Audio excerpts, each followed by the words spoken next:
You are now listening to a member of the Disney Podcast family. Head over to Disney Podcast Family on Instagram to see all the latest posts for this show and links to other great Disney podcasts.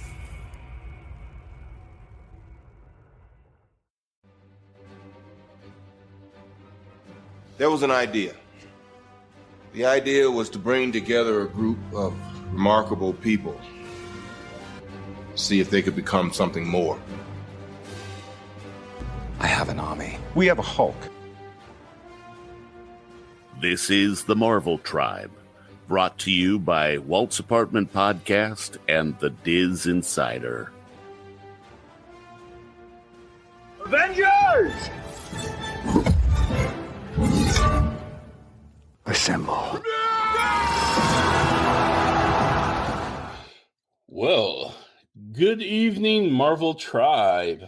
This is one of your hosts, the Blerd Hulk, with my co-host here, Louis, a.k.a. Louis, a.k.a.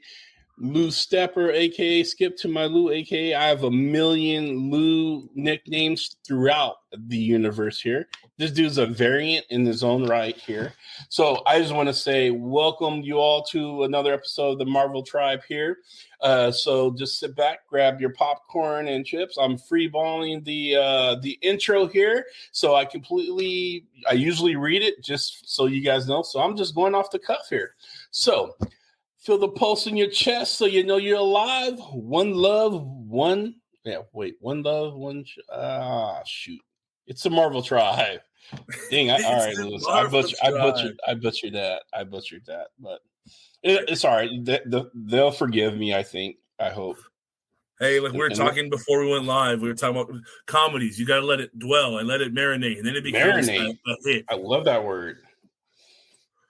Absolutely. Yeah, we're talking about, Happy Gilmore, and what sparked this was the Cocaine Bear, and Lewis saw some guys talking about potential sequels, and I informed him that me and Sean from Walt's Apartment Podcast was having that very same conversation. We're talking about the sequels already before Cocaine Bear even came out. So, I mean, we can do not the Lion King. That would be interesting, but Cocaine Lion, and you can even do a riff off of, because Cocaine Bear was based off of a true story. And, and we've had what's the guy's, what's that dude that was arrested for all those breeding? The Tiger King. Yep. So Tiger King's in jail. Maybe there's a story about, one of his tigers, inhaling meth, and we got meth tigers, and there's another sequel right there. So just putting it out there, you never know. I got one for you. Shoot. If we were to have an accident Marvel character get hopped up on meth, who would it be? Oh my God. I know you don't want the Hulk on meth. That could be bad. No, because he would just destroy everybody and everything, and it wouldn't be that funny. It would be sad. But I'm not gonna lie. I would absolutely flip my, to see the original Golden Boy Captain America, like, just zonked out of his mind and stuff. Like, seriously, like that dude, yeah, just bar fights left and right and stuff. Him or Drax. Either one of them, just kind of, yeah. We're kind of on the same wavelength. I was thinking with Cocaine Bear. I was thinking cocaine like Rocket. Okay, Rocket Raccoon, high in cocaine. Rocket's super intelligent. He probably would be left to his own devices, and he would just create doomsday tech and stuff like that. I don't think he would. I think he wouldn't go on that many adventures and stuff. Like, I caused as much chaos, but I do like it because we would get some. Telling you, he's like, dude, you just invented this thing that can end the multiverse. Like, dude, I was high on cocaine. What do you expect? So imagine that though, like with the Winter Soldier's arm, he's gonna I'm gonna get that bag, guarantee it. Like, absolutely. And well, this is why I think Cocaine Drax would be freaking a phenomenal thing to see. I mean, if you've seen did you see the Christmas special? I did. The Guardians. Yes. Yeah. So they hammed up Drax's character a little bit more. He's already been the comic relief for that, but him on cocaine and stuff would just, I think that would be a standalone film, and I'm here for it. I would definitely shell out some money for that. So not that will ever happen and stuff. So that would be a fan based project. So you fans out there who have cameras and time on your hands, just kind of put them out there. Cocaine Drax might be the next thing. So, oh man. So we were planning on, and we still going to do a deep dive of Ant-Man Quantumania. But I'm going to give kind of a non-spoiler alert out of respect for my co-host because he hasn't seen it yet. I'll let him tell you as to why, because we don't live in the same state or in the same region and stuff, and everything's different and stuff. So he's you says you're what, half hour, an hour? I'm about 45 minutes away from a movie theater, but one that actually has the good seats. If I'm going to go the drive, the best one is about an hour away from me.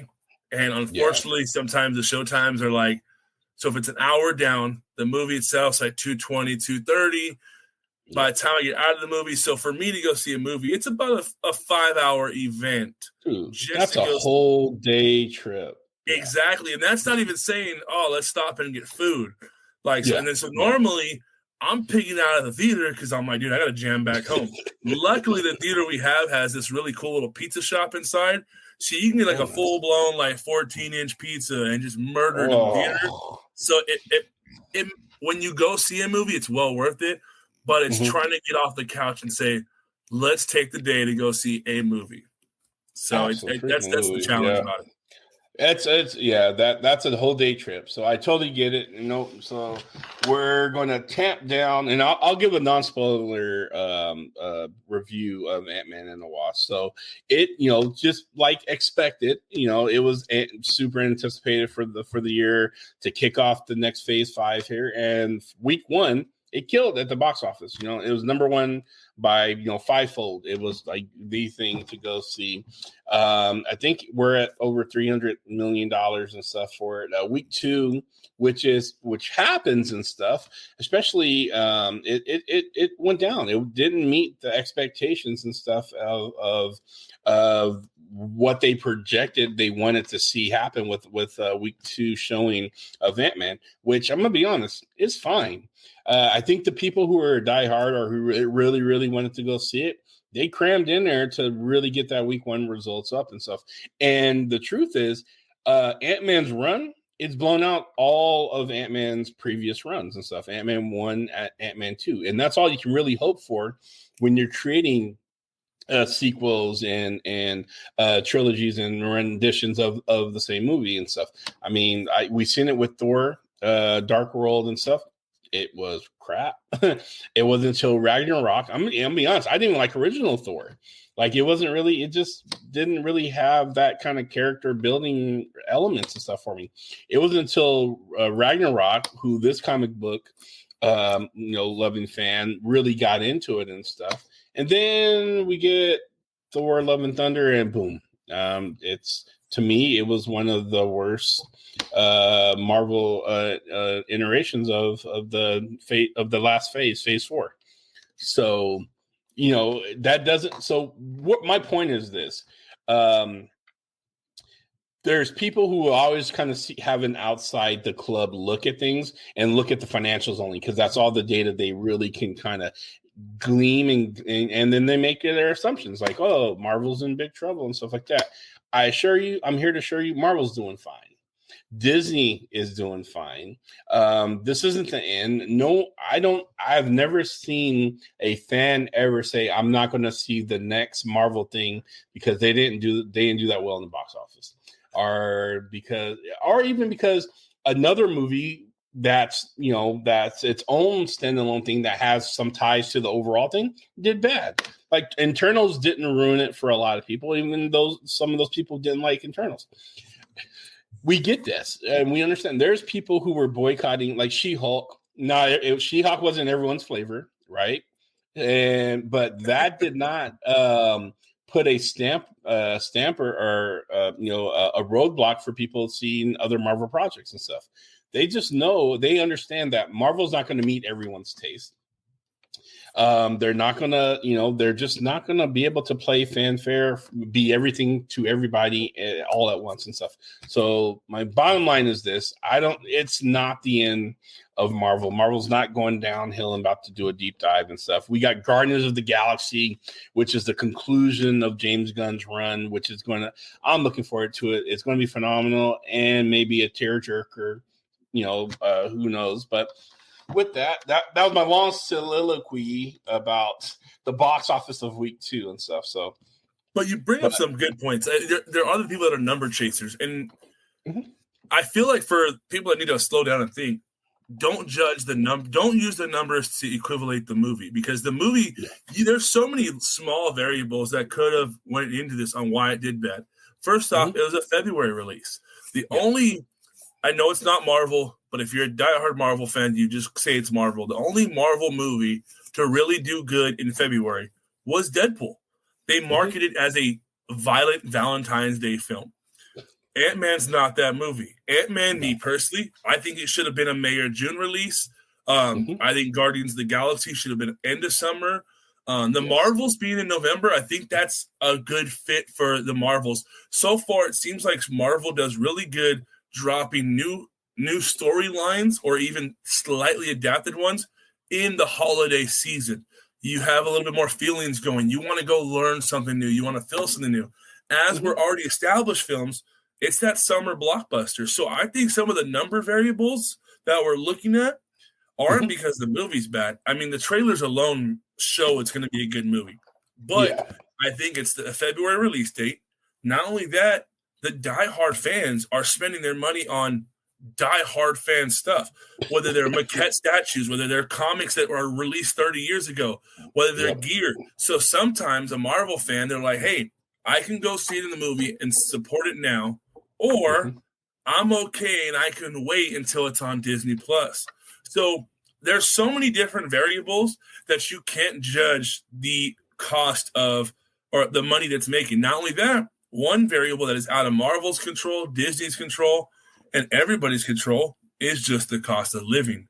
Am I going to go spend a lot of money to see a movie that I know will come out on Disney Plus 3 months from now? Or do I go pay my bills? Or if you're a nerd, sometimes you're like, hey, I'm buying that Funko Pop because so-and-so's going to be there and sign it. You just never know. There's so many variables. So my thing with this is, if you're going to judge a movie based on the numbers, that's okay. But do not downplay the movie based on the numbers. Because, man, there's been so many books that have sat on the shelves for years to come, and all of a sudden they're making movies and everyone wants to go buy them. You just have to wait for your moment to enjoy that. So that's my thing is, I'm all for fans that want to look at numbers. But if you're going to look at numbers, stay with numbers. But if you're going to judge art on art, it's art. You can't really judge it. 100. Yeah, I agree, dude. Absolutely. I mean, like I said, there's those out there, and I'm not picking fight with any other podcasters out there who are preaching doom and gloom for the Marvel Cinematic Universe and stuff. But you guys know who you are, and it's at some point it gets ridiculous. Because no matter what you preach to your audience and stuff, you're going to be the first one there on opening day watching whatever, the next Marvel iteration is. That's just facts and stuff. Now, we can talk about the merit of whether it was a good story, the villain quality, was there a good antagonist, protagonist relationship, all those kind of pieces and stuff. And then, we can break that down and stuff and have a real genuine debate. Like, was it better than, the previous versions of, Ant-Man 2, Ant-Man the Wasp, Ant-Man the original. Those are genuine, but the dollar thing, I'm with Lewis. You can hang your hat around that, that it did a poor opening, less than what imaginarily it was expected to happen and stuff. Then so be it. That's fine. You can draw all kinds of conclusions and stuff from that. That's your right. But just know, this is starting to become an old record. People hear this over and over again, and it's like nothing changed. They saw this with Iron Man 2. with Thor 2, like I said, too, as well. When the Disney Plus shows were coming out, it was the same thing. Oh, this is the end of Marvel. Marvel's woke, this and that. And then you get those who swear up and down they're never seeing, and I've seen in my own group, I'm done with Marvel. I'm hanging my hat up. I'm gonna go switch over to DC or whatever and stuff. And I call cap in my head. There's no point in calling someone out. And I just sit and wait. And I'll watch. And I'm like, oh, well, look at that. Look at you commenting on the next Marvel movie that just came out. You just saw it. Oh, I thought you just gave up on that. So people like to just show out on the internet. That's just the way that is. It's wild too, because so many people are like anticipating the downfall of something, whether it's Disney's downfall, whether it's Marvel's downfall, whether it's DC's downfall. But it's very eye-opening. Like, people are like anticipating that, waiting. But at the same time, as soon as it happens, they're like, wait, this can't happen. It's like, pick your side. What are you doing? Because I feel like, especially for us doing the Marvel Tribe, we do Walt's Apartment Live. It's like we hear more about, like, did you hear this negative? Did you hear this negative? It's like, did you hear this positive? Like, why is it so much cooler to be negative about things and socially accepted to be negative things than like, hey, I really like that. Like, oh, you do? Like, why? I don't understand that. And for all the Marvel fans out there, a perfect example are all the Marvel fans that doubted and hated the idea of Guardians coming to the big screen. And now Guardians is like one of I wouldn't say the best trilogy yet, because I haven't seen the third one. But if we're going trilogy against trilogy, including the holiday special, Guardians trilogy so far is probably top 3 with me. Ant-Man and Captain America for me has the beautiful climb. Oh, the Winter Soldiers, all that. Yeah. Yeah. And so for me, it's like, stop doubting it. Just take a breath, let it happen. And some people just get mad because they don't have the luxury of seeing it. So they're going to hate on it. It's crazy. You can be drowning in the middle of the ocean and they look at you and they're mad at you. But if you show up with a yacht, they're mad at you because you have a yacht. It's like, wait, what are you doing? No, absolutely. Well, just like they say, King, with King to conquer, King be king, and the trolls are going to be trolling. That's just it comes with the brand. That's just how that is and stuff. And you're right. I was there. I was a part of pushing back against the people who are saying the Guardians, who are the Guardians of the Galaxy. Marvel's going to hang their rep and all the clout they build up, building out this franchise with some unknown obscure group of ragtag space pirates. I'm like, yeah, they are, because it's about the stories and the characters. They saw some rich characters they can throw out there, and guess what? Like you said, Louis, they loved it, but at first it was all the hate. All the trolls came out and stuff like that, saying it was a big mistake that they're doing this and stuff. So, I mean, here's at the end of the day, it's really up to you whether or not you want to, spend money or watch or bash or do whatever with the Marvel stuff there. But I'm gonna tell you right now, they're gonna be okay. They are. They have a solid core fandom. Their fandom is just as strong as a Star Wars fandom, and Star Wars fandom came out in the 70s, and Marvel's fandom is less than 2 decades old, or just less than 2 decades old. So, and they're competing with the big boys fandoms who've been around for pretty much almost half a century. God dang, that makes me feel old. Almost half a century. But they're here and they're solid, and they're going to keep turning up and turning out to see Marvel projects and stuff. And there will be a time where fatigue will set in. That's just the way things go and stuff. But I also understand, if you're a comic book head like myself, you understand that one of the key successes, whether it's DC or Marvel, was telling new stories. Creating new, really in-depth, rich stories. And the thing is, people would have said, Gone with the Wind. Movies are done. They're pulling sources from books and stuff like that. The whole movie industry is just done. It's going to be fatigued. People are going to get tired of it. And here we are. Fast forward, from the 1920s to where we are now. People are not tired of the movies. It's actually baked into our culture. It actually informs our culture and stuff. So yeah, and Marvel figured out how to be that without being one thing. And that is pretty dang clever in itself. Spider-Man is this whole other little thing and stuff. And yeah, they come together with the Avengers and stuff. But there's all these different runs that have their own little fan bases. And then you have your fan base overall and stuff. So yes, comic book fatigue, movie fatigue may happen. Ask the guys over at WB who's putting out DC stuff. The fans over there are just getting tired. And I'm gonna be honest, they're getting tired of the actors being replaced all the time. They want someone they can hold on to. They want their Robert Downey Jr., that's like their Batman or their Superman, that's going to be their golden boy arc and stuff. But you guys keep replacing everybody over and over again. You're canning movies. They're playing into toxic fanboyism over at Warner Brothers and all those Discovery or whatever they're called now. And yeah, I'm super happy, excited that they got James Gunn over there.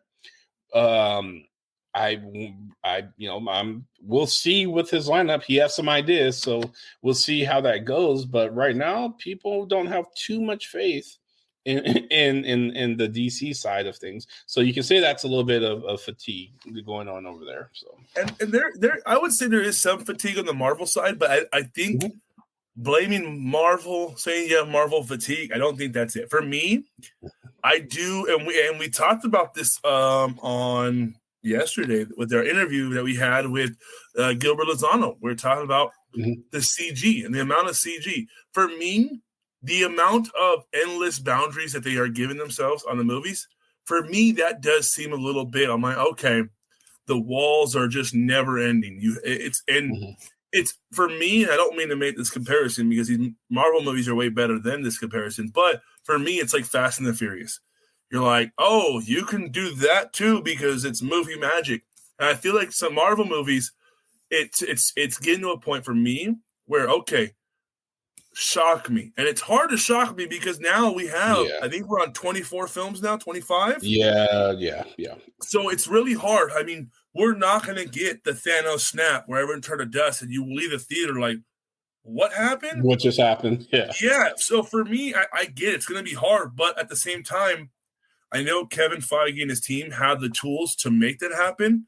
But at the same time, they haven't made that happen. So for me, there is a bit of fatigue walking out of the movies. Like, for instance, Doctor Strange 2.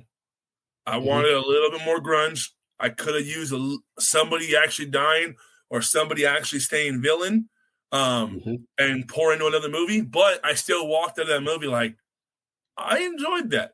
Of course, we all sit there and say, if I can change this, I would have changed this. But the only thing I would say if I had Marvel fatigue would just be the amount of not practical effects and the amount of time travel that we're playing with now or timelines. That I'm kind of getting a little burnt out because it's a dangerous road. I mean, Marty McFly found that out. It's a dangerous road when you start going back to the future because you really don't know the rules and limits of what you can do. But is that going to stop me from watching the movies? Absolutely not. I'm still going to watch it, but I do find myself in the movies when I see that, like, oh, okay, this is the route we're going. But it's okay. Stay in for the flow.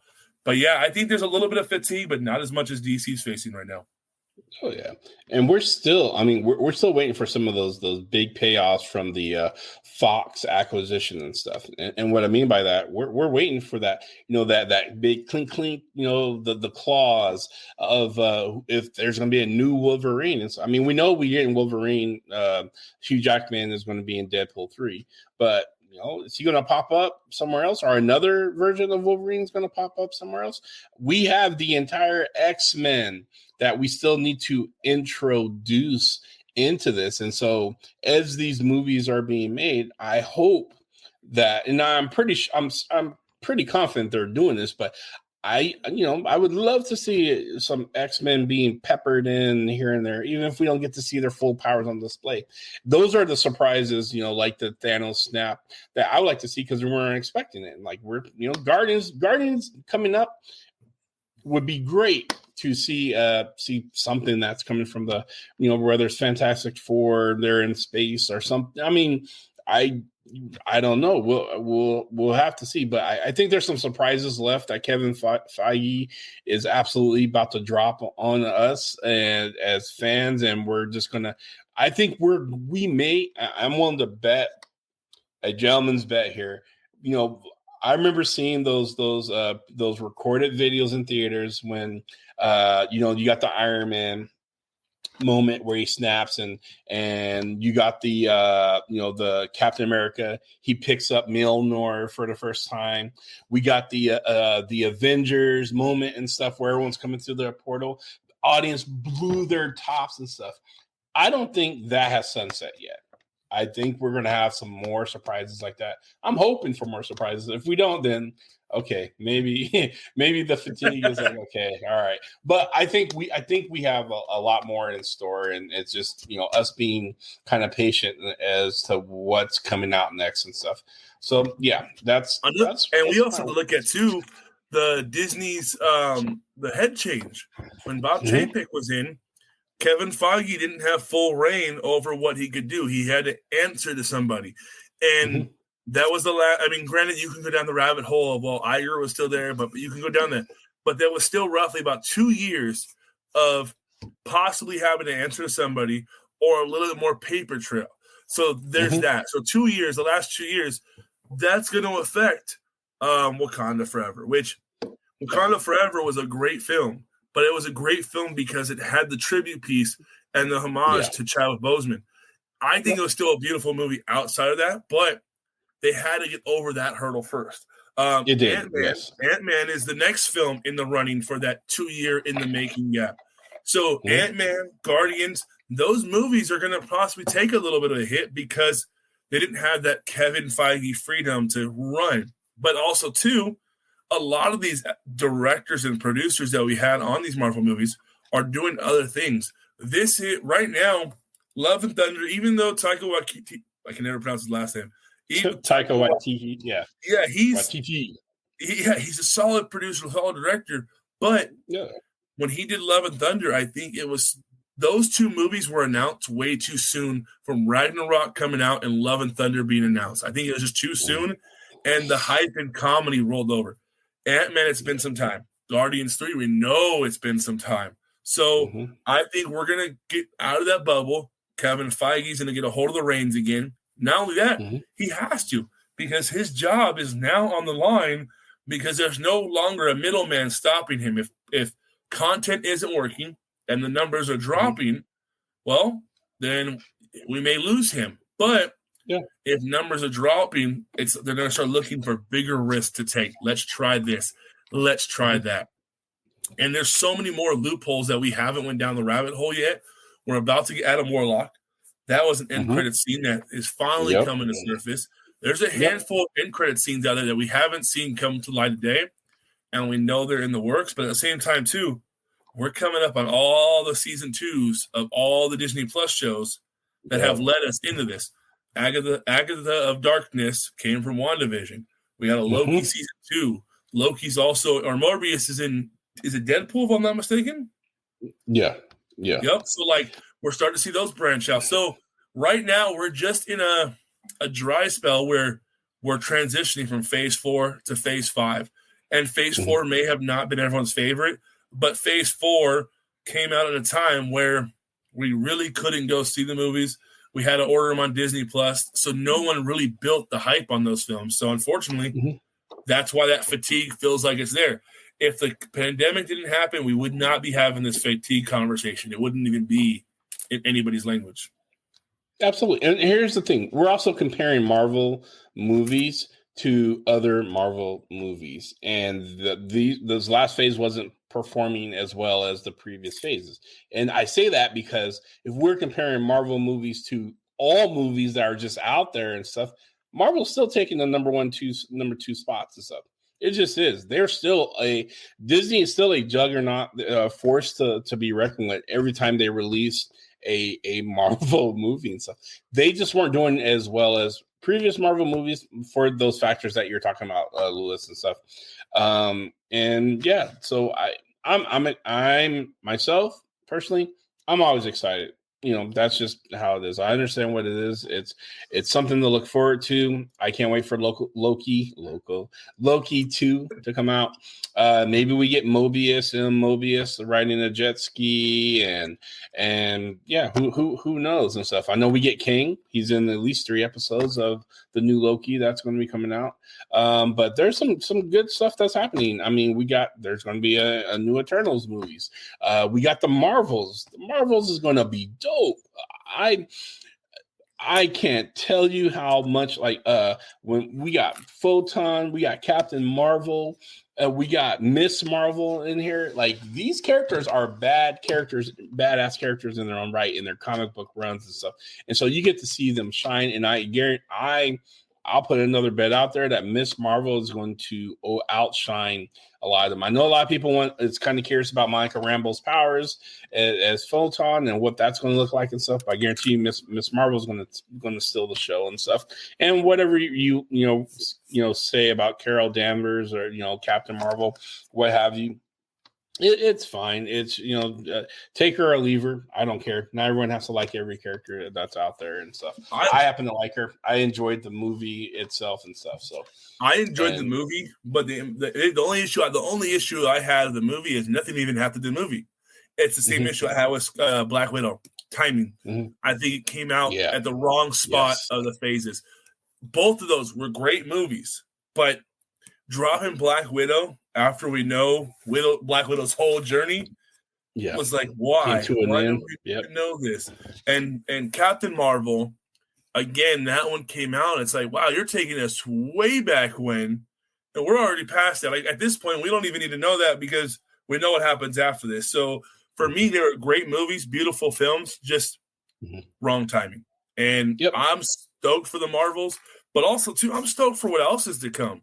Secret Wars. I mean, that's going to be that. I mean, there's so much coming out and there's so much more. We talked about this a few shows back where there's a lot of gaps where, like, oh, we have this coming out in April and this coming out in November. It's like, so there's a 6-month span and nothing's coming out. I think it's a lot of the Fox properties. Fingers crossed that something Moon Knight is coming out, because Moon Knight for me was another Guardians moment. I was stoked for the first Guardians because I remember looking at tree characters to draw, and I saw Groot before I knew it was Groot. I was like, what is that? And I saw it, and I fell in love with Guardians based on the visuals of the comic books. And Moon Knight caught me off guard. I didn't know much about Moon Knight. I knew the mental health part because working in mental health, one of the clinicians used to talk about a superhero that had not PTSD, but like multi-personalities. I forgot the new term for it. And so when it came out, I was like, whoa. And Moon Knight for me is #1 Disney Plus show, just because it's its own thing. It doesn't tie in anything yet. It's a beautiful show. I think it was a tad bit rushed the last 3 episodes, but I'm excited to see what comes to Disney Plus next, because everything except, and nothing against Hawkeye. Again, I think that was just wrong timing. I think everything on Disney Plus has been oh, wow, that gave us a little bit more.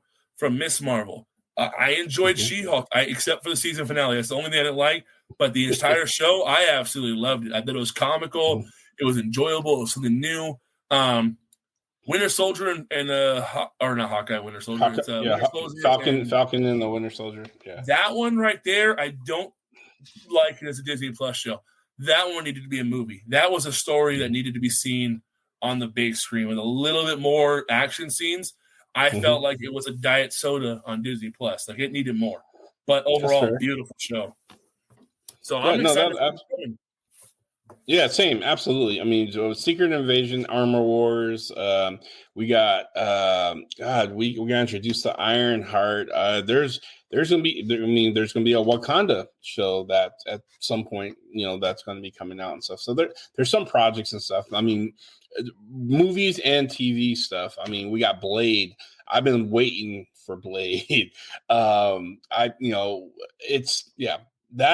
right there would kind of make a complete circle for me, because for me, Blade started it all. Like, yes, Iron Man was the first official Marvel property, but without Blade and the the box office success that rated R movie had, that was a Marvel property.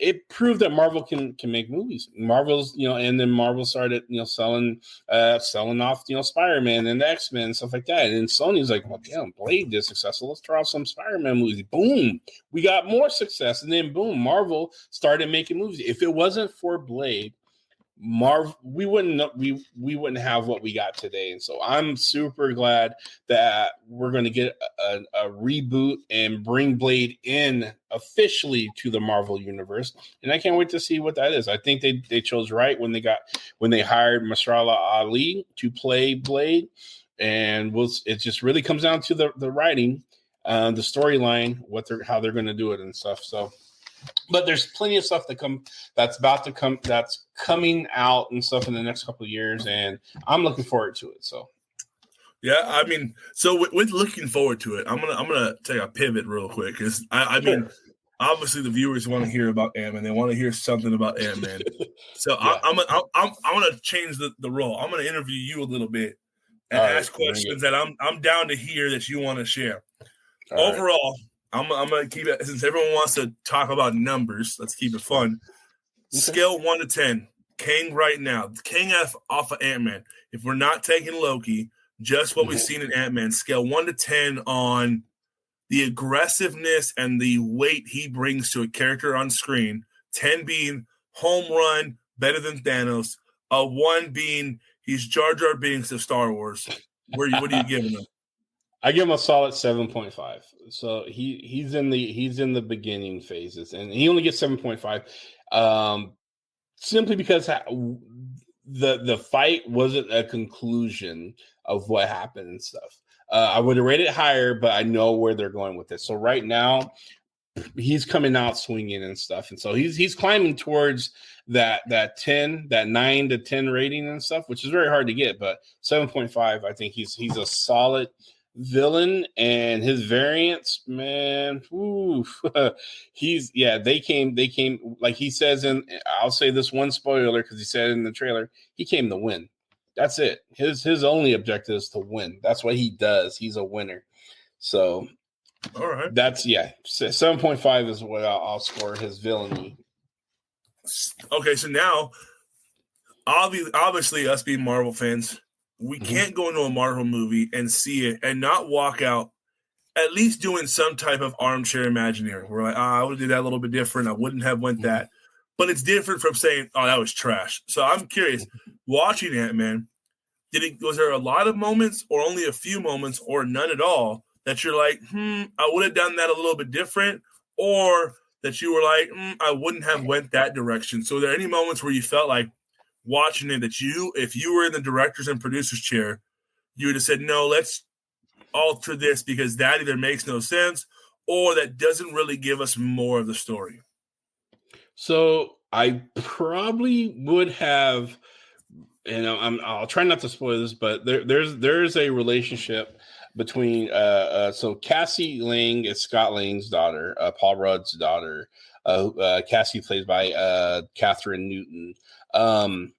There's a bit of interaction, and I'm gonna spoil it a little bit, but she's very much kind of a this new kind of like rebel. Like she's out there kind of fighting the good fight for people who can't fight for themselves, and she's using the Ant-Man tech and stuff, and she's kind of having this kind of Gen Z versus Gen X or Boomer kind of moment with her dad, and like, what are you doing? Like, what have you done?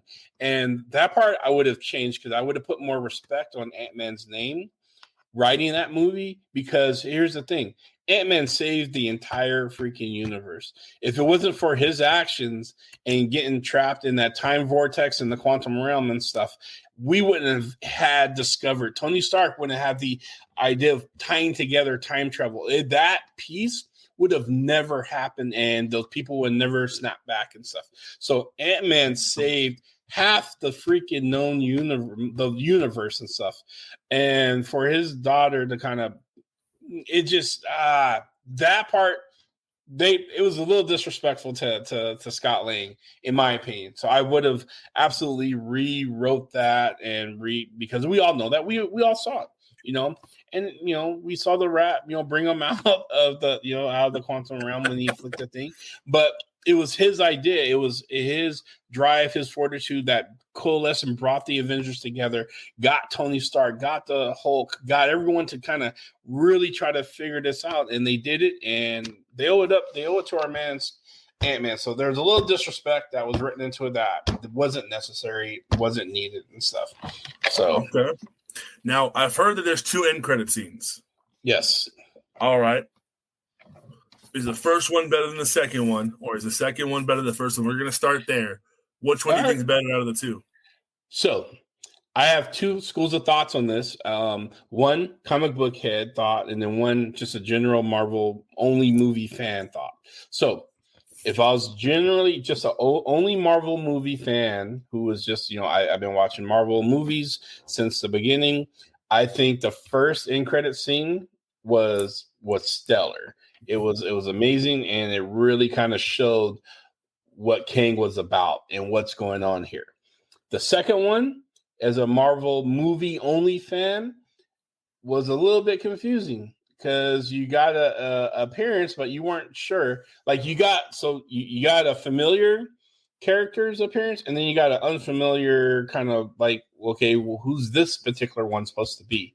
Now, as a comic book fan, absolutely reversed, because I know who the familiar characters were looking at.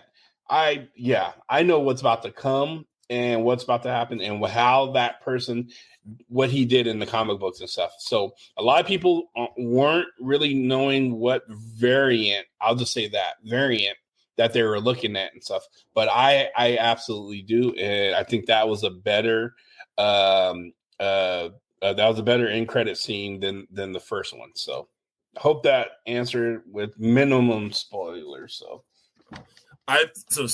for me, the end credit scenes, I usually by now, if I haven't seen the movie in the first week, by this time I've already YouTubed the end credit scenes.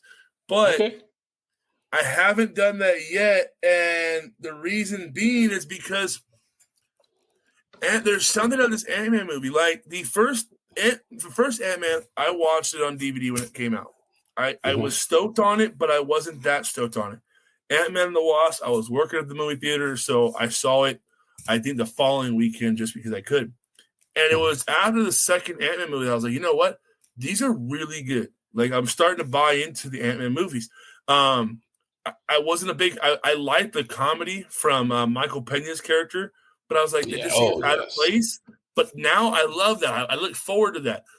Ant-Man in the Avengers movies – asking for an orange peel every once in a while, I wait for those moments. So for this one, there's a lot of anticipation. So I'm trying my hardest not to look at stuff or really dig into it.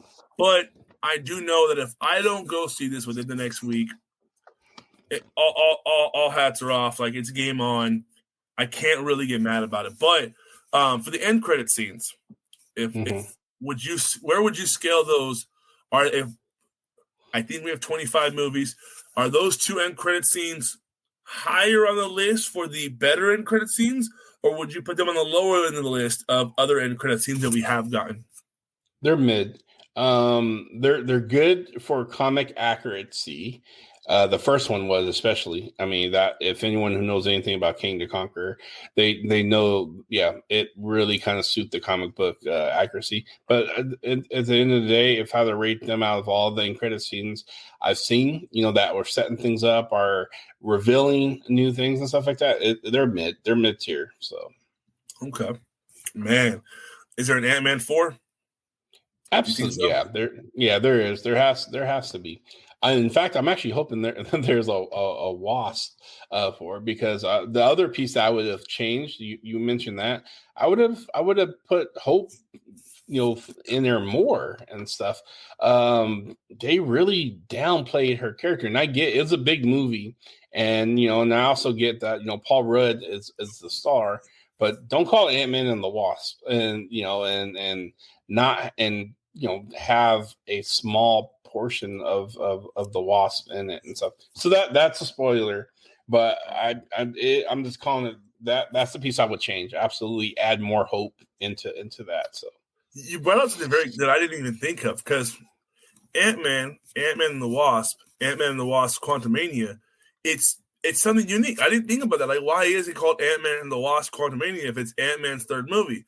I thought Ant-Man and the Wasp that's the sequel because the Wasp shows up. Kind of like, Captain America, the Winter Soldier. This is that timeline. Captain America, Civil War. It was always Captain America. Iron Man 1, Iron Man 2, Iron Man 3.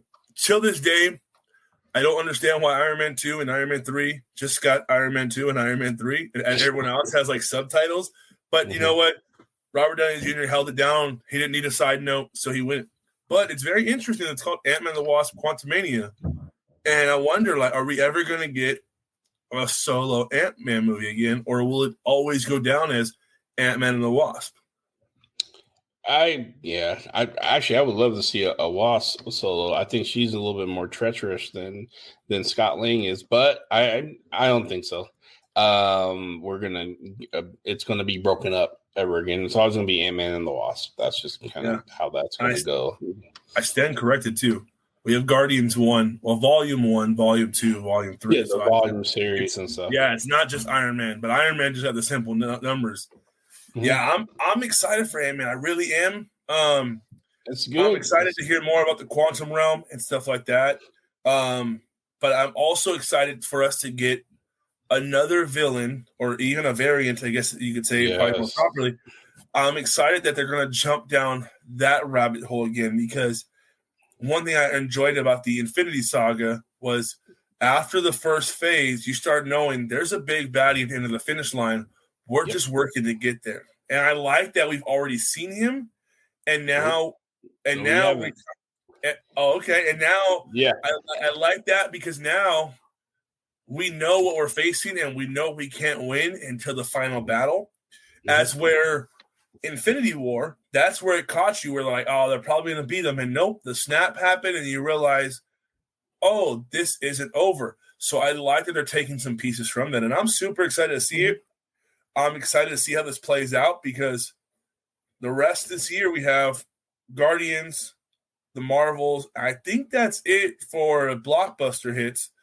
And we have we have a handful of TV shows, but this is going to be the biggest footprint for time travel and Quantumania, because I think Guardians 3 looks like it's going to be a closing story for them. It doesn't look like they're going to open too many lanes to go back into the collaboration with the Avengers or the new Avengers or anything like that.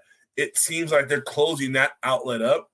So the only other outlet that they're going to go to see this time travel or, timeline, something like that, would be the Marvels or in the TV shows. So I'm really curious to see, for me that I haven't seen it yet, how that plays out on the big screen, because it's going to be a little while till we jump back in neck deep into time travel, timelines, and other variants. So I'm excited for that portion of the movie. Well, absolutely. I can't wait for you to see it, and so we can talk in detail and deep dive, and we can bring on the rest of the team and stuff. But because when I said we haven't seen the big baddie, we haven't. Yes, King the Conqueror, there's the King Dynasty and everything else, but I'll go over it when we do our deep dive as to what I believe Marvel is actually leading up to. And boy, there's a baddie that is beyond the pale. So I'll just say that. But yeah, that's it. That's about I think that's about as much as I can get into Ant-Man without really dropping some major bombs and stuff, because there's some stuff. And actually, I think I'm gonna go re-see it again, because another friend of mine had another theory that I think I might have missed. So I want to just kind of verify that before I even speak further. But yeah, this was a good movie. I think it's great. Pay attention or don't pay attention to what other critics say about the second box office. Them not making that much money and stuff like that. It's it is what it is and stuff. It was great. They beat the previous Ant-Mans. So, and that's what I'm basing that off of. Was the movie better than the predecessors? And yeah, It was, and it showed at the box office. So yep, and find your own opinion, whether you want to listen to it or not. Yeah. Be open to listening to others' opinions, but also be open to saying, "Hey, I saw it and I thought it was trash," or "Hey, I saw it and it was absolutely amazing." If you liked it, you liked it. If you didn't like it, you didn't like it. But That's those fine. opinions should not be forced on others. Yep. And also listen to only Skip to My Lou and the Blerd Hulk's opinions as well. So listen to your own and then listen to us. And then listen to your own after. I gotta get a Marvel L name somewhere. I'm gonna look into it and see what I can come up with because okay. I need something, man. Everyone's got some solid Marvel names, and I got a bunch of like copycat names like I'm hiding. I'm like Loki because he's got the alligator. He's got all these different variants and stuff. He got Sylvie, not Shuri. Yeah. He has a few variants of his name and stuff. But I call you Skip to My Lou. I'm gonna be honest because I got that from you remember N1 mixtapes, the little basketball. There's a player on there called Skip to My Lou. So as soon as I saw Lou, I was like, oh, hell yeah, Skip to My Lou. So that's where I came from. I like it. Rest in peace to N1 because, that was a pretty fun run while they lasted, but they're no longer. Nike made sure of that and stuff. So, oh, man. Well, you got anything else, man? No, that's it. That's all I got and stuff. I mean, we'll still try to put out more Marvel content for you guys. We'll try to talk about some rumors and what productions are filming and what shows are going to be coming up. And then when we get to the live shows, when we get to the Disney Plus shows, we'll start doing more consistent, weekly kind of breakdowns and stuff like that. But right now, we're good. I think we filled our Marvel bucket for the big bosses to be over at Walt's Apartment Podcast. So we're good to go. If we're going off numbers again, our numbers are looking good right now. Oh yeah. Yes, they are. We're doing pretty well and stuff. So I just want to say this, all you Marvel Tribe fans out there, I appreciate you. And we're gonna definitely work on putting out more content for you guys. Louis, tell people what you've been up to, because Louis is the dude that, if you haven't seen our Patreon and stuff, join our Patreon. It's Walt's Apartment. How do you get to our Patreon? So if you go to our Instagram page and you click the link in our bio, you can find the link to our Patreon, which also then gets you to our Discord. And we are doing a lot of fun things on our Discord. We're doing a lot of fun things in general, whether it's on the live show, whether it's here in the Marvel Tribe, Main Street View, Extra Magic Hour, Knights of the Rogue Republic. We're doing a lot of cool things, but also, too, we're doing a lot more things to get our listeners, our viewers involved with us. We have stickers that are going out. We have monthly giveaways for our Patreons. We have exclusive stuff. So like yesterday, we did an interview with Gilbert Lozano, who is a Disney artist and sculptor. There's a 45-minute pre-interview just conversating, talking that is only available to our Patreon members. The Patreon, absolutely. We got posters. We had a giveaway last month for a Funko Pop. This coming month, we're doing like a Disney Platinum giveaway. So a lot of ways to get involved with us, not just listening to us, but really becoming one with the podcast itself. So you can find us on all social media platforms, Walt's Apartment Podcast. You can find us on all your podcast websites, Spotify, Apple, all of those.